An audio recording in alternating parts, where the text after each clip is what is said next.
थोडंसं पीच हे बघा टमाटर बघा बुलबुले निघत आहे त्याच्यामध्ये आणि त्याच्यामधून निघणार आता मोठ्या अळ्या. अरे बाप रे, किती मोठ्या अळ्या आहे भगिनींनो, सावधगिरीने पहा. हे बघा आता याच्यामध्ये पण बघा कशा मोठ्या अळ्या आहे. तर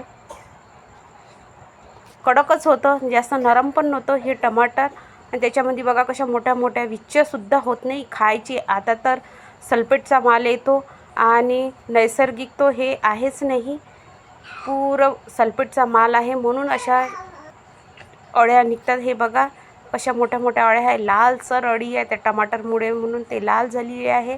सावधगिरीने तुम्ही टमाटर कापत जा. जास्त थाडे असलेले वापरा, यूजमध्ये आणा. आणि हे बघा कमेंटमध्ये सांगा तुम्हाला खरंच अळ्या सापडलेल्या आहे का टमाटरमध्ये.